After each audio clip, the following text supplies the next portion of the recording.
Ya, realisasi pendapatan asli daerah Kota Palembang tahun 2025 mengalami kenaikan mencapai 5,1 triliun rupiah. Menurut Wali Kota Palembang, hal tersebut ditunjang sejumlah faktor, seperti adanya dana transfer dari pemerintah Provinsi Sumatera Selatan.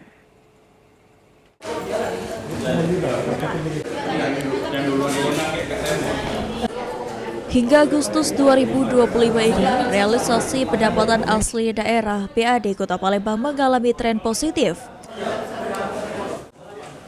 Terkait hal tersebut, Wali Kota Palembang Ratu Dewa mengatakan, saat ini realisasi PAD Kota Palembang tahun 2025 mengalami kenaikan mencapai 5,1 triliun rupiah dari target awal di angka 4 triliun rupiah. Kenaikan realisasi PAD Kota Palembang ini disebabkan beberapa faktor penunjang, seperti adanya dana transfer dari pemerintah provinsi, serta penyaluran dana kekurangan salur beberapa tahun lalu. Di samping itu, menurut Wali Kota Palembang, juga ada penyesuaian dari target hingga tabungan BPK yang masuk, serta penyesuaian pembiayaan dan belanja pemerintah daerah.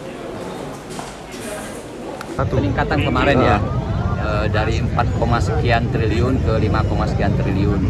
Tentunya ini ada beberapa sumber pendapatan, baik itu melalui dana dari transfer pemerintah provinsi dan juga dana kekurangan salur beberapa tahun yang lalu. Jadi disalurkan pada tahun ini, sehingga ada penambahan pendapatan. Di samping itu ada penyesuaian dari Sandi Pratama, PAL TV.